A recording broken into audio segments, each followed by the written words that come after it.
Ich habe hier was ganz Besonderes, einen Schatz, einen kleinen Schatz. Es handelt sich hierbei um einen Tierzahn, und zwar den Zahn eines Eisfuchses. Das ist der Eckzahn eines Eisfuchses, und diese Eckzähne, die waren ganz beliebte Schmuckobjekte.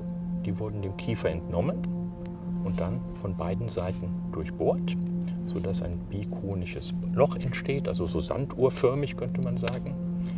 Und das hat man eben hier in diesem Fall aus einem Eisfuchszahn gemacht. Andere Tierzähne sind möglich. Wir kennen Schmuckstücke aus Steinen, aus Schnecken und aus vielen, vielen anderen Materialien, aus Elfenbein. In diesem Fall ist es halt der Eckzahn eines Eisfuchses. Ja, wo kommt das her? Das Bedürfnis, sich zu schmücken mit solchen kleinen Dingen. Also fast jeder Mensch schmückt sich oder irgendwann in seinem Leben schmückt er sich. Und in allen Kulturen ist das so. Wo wurzelt das? Ehrlich gesagt, wir wissen es nicht. Dieses Stück aber ist etwa 35.000 Jahre alt und es gibt sogar älteren Schmuck. Schmuckstücke, die wir in Afrika finden, kleine durchbohrte Schnecken, also noch kleiner als dieses Stück. Und die sind also gerade mal 1 Zentimeter groß, gerade mal so durchbohrbar noch und datieren auf etwa 90, vielleicht sogar 100.000 Jahren. Und die haben gar keinen Nutzen. Diese Schnecken sind nicht etwa essbar und dass man die Schalen dann hat für schön befunden und dann durchbohrt. Das ist nicht der Fall, aber hat es vielleicht so benutzt, dass man sagte, einfach um zu pleasen, um Gespräche anzuködern, anzuzetteln im Prinzip, dass man Menschen neugierig machte, dass man sagt, ach guck mal, was hast du denn da, lass mich mal schauen.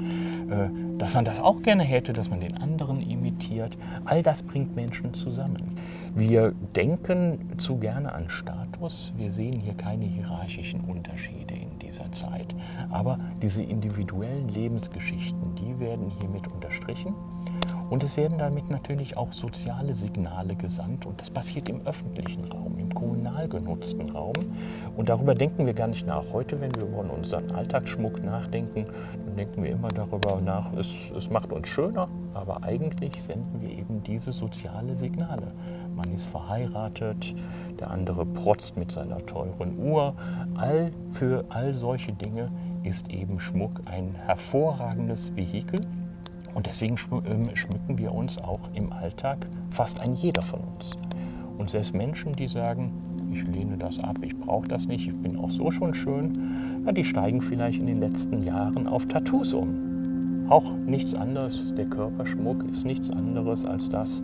Da gibt es auch Trends, wo man Mainstreams folgt und dann gibt es wieder individuelle Tattoos und Tattoos, die man öffentlich nach oben trägt und welche, die man eher versteckt hält, wo die Individualität wieder zum Ausdruck kommt. Es sind nur unterschiedliche Ausdrucksformen des gleichen Themas und es geht immer wieder um die Hervorhebung des Individuums in Relation zur Gruppe.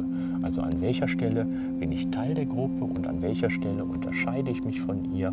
Und all das sind Themen wie In-Group, Out-Group, die uns heute nach wie vor wie vor 40.000 Jahren bewegen. Da gibt es eigentlich gar keinen Unterschied mehr.